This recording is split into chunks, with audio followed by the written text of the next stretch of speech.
नमस्कार दोस्तों, story audio book Mumbai channel में आपका स्वागत है। अगर आपको ये कहानी पसंद आती है तो चैनल को सब्सक्राइब करें। तो चलिए शुरू करते हैं। अब तक आप लोगों ने सुना कि शूटिंग रेंज में दीप्ति नाम की लड़की अनाया को परेशान करती है और उसे शूटिंग के लिए चैलेंज करती है और उसकी शूटिंग भी बहुत अच्छी होती है, जिस वजह से वहां इकट्ठा लोग अनाया को बातें सुनाने लगते हैं और नीचा दिखाने लगते हैं। ये सुनकर जिंदल भाइयों को बिल्कुल बर्दाश्त नहीं हो रहा था। वो एक कदम आगे आए और तीखी नजरों से वहां खड़ी भीड़ को घूरने लगे। उन तीनों भाइयों का और एक समान था, जैसे वह किसी को प्रोटेक्ट कर रहे हो। वही आकाश और हर्षद तो कुछ ज्यादा ही गुस्से में थे, इस वजह से उसके आसपास के लोगों पर दबाव बढ़ रहा था। वही दीप्ति के पास खड़ी हुई एक चमची अनाया को देखकर इतराकर बोली, तुम हार गई हो। तुम्हें हमारी दीप्ति से शर्त लगानी ही नहीं चाहिए थी। शूटिंग में उसका कोई मुकाबला नहीं, अभी भी मौका है। पैर पड़कर माफी मांग लो। हमारी दीप्ति बहुत विनम्र है, तुम्हें माफ कर देगी। ये सुनकर अनाया की आंखें छोटी हो गई। वह हंसते हुए उनका मजाक उड़ाकर बोली, क्या तुम्हें सच में लगता है कि मैं हार गई हूँ?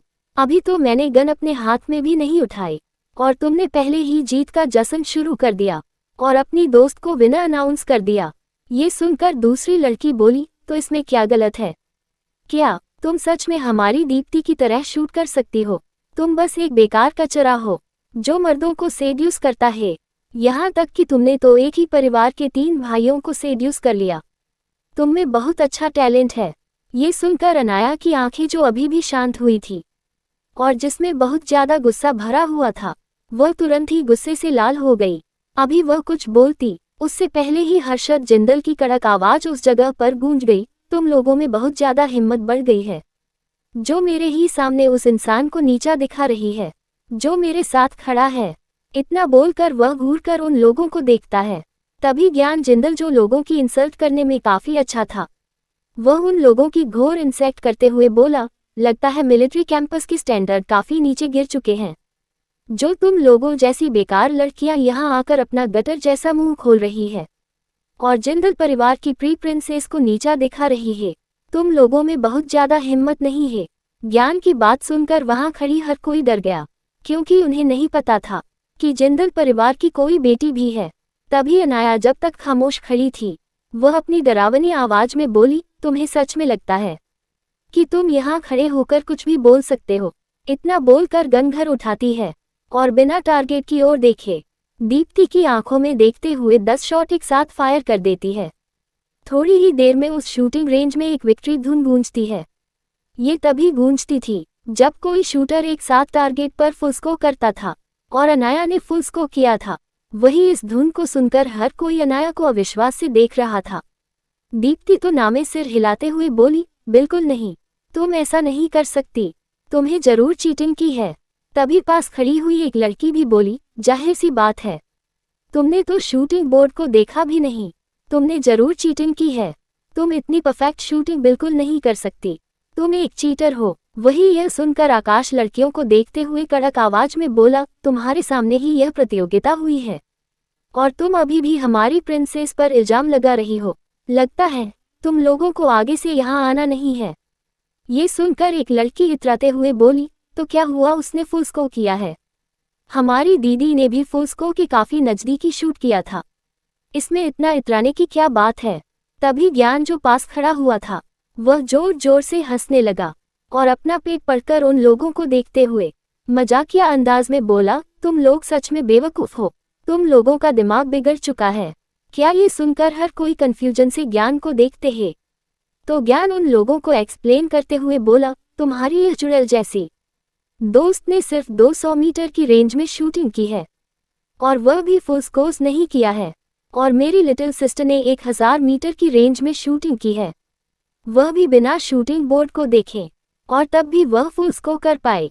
क्या तुम्हें सच में लगता है कि इन दोनों की स्किल एक जैसी है और एक समान है? अगर तुम ऐसा सोचती हो तो तुम सच में बेवकूफ हो। तुमसे ज्यादा बड़ा बेवकूफ इस दुनिया में कोई नहीं है।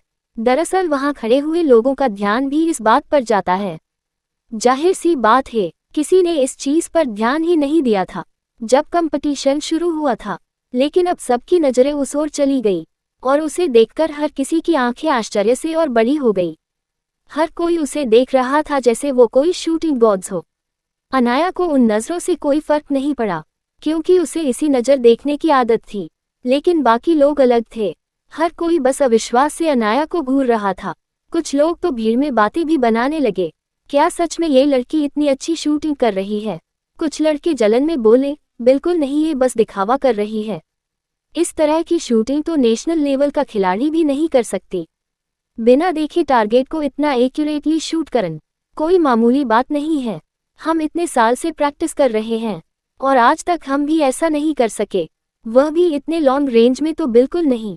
कुछ मिलिट्री ऑफिसर्स जो दूर फाइटिंग देख रहे थे, उनकी नज़र भी इस तुमसे पर चली गई। पहले तो उन्हें भी यकीन नहीं हो रहा था, लेकिन वह अनाया को क्रिटिसाइज नहीं कर रहे थे, बस उन्हें अनाया की शूटिंग स्किल पर यकीन नहीं था। तभी दीप्ति के पास खड़ी हुई एक लड़की घमंड भरी आवाज में बोली, इस तरह से उसकी तारीफ करने की जरूरत नहीं है, ये बस गलतफहमी है। जरूर विक्ट्री धुन में कोई प्रॉब्लम होगी, इसीलिए वह बड़ी होगी, वरना इस जैसी लड़की कभी भी इतनी अच्छी शूटिंग नहीं कर सकती। आप ही बताएं, क्या यहाँ पर भी कोई ऐसी मिलिट्री ऑफिसर्स है जो इतनी अच्छी शूटिंग कर सकता है? फिर ये तो एक मामूली सी लड़की है जो बस लड़कों को सेड्यूस करती है। ऊपर से जिंदल परिवार जैसा रिपीटेड खानदान भी उसकी तरफदारी कर रहा है। जरूर इसमें कुछ गड़बड़ है। उनके साथ साथ आसपास के लोगों को ऑफिस की बात पर यकीन होने लगा, इसीलिए हर कोई वापस उसे क्रिटिसाइज करने लगा, और जिसे देखकर अनाया की मुठिया कस गई। लेकिन ज्ञान को अब सब्र नहीं हो रहा था। वह गुस्से में बोला, सी बस बहुत हुआ कि तुम दिमागी तौर पर पागल हो, या तुम्हें सुनाई नहीं दे रहा? हमने पहले उसे क्या कहकर बुलाया था? मैंने पहले ही कहा था, वह मेरी सिस्टर है। तुम अभी भी इस तरह से अफवाह उड़ा रही हो। जिसे सुनकर भीड़ में बातें और तेज हो गई। लेकिन तभी दीप्ति के पास खड़ी हुई एक और चमची बोली, तुम बस बकवास कर रहे हो। पूरे सिटी में हर किसी को पता है कि जिंदल परिवार में कोई प्रिंसेस नहीं है। जिंदल परिवार के सिर्फ 3 बेटे हैं, तो फिर तुम्हारी बहन कहाँ से आ गई? तुम बस उसको प्रोटेक्ट कर रहे हो। तुम एक रिपीटेड परिवार से आते हो, तुम्हें इतने नीचे करने की जरूरत नहीं है। वही उसकी पूरी बात सुनकर तो अब ज्ञान को खुद पर से कंट्रोल खो रहा था, इसलिए वह आगे आया और उसे लड़की को तेज थप्पड़ मार दिया।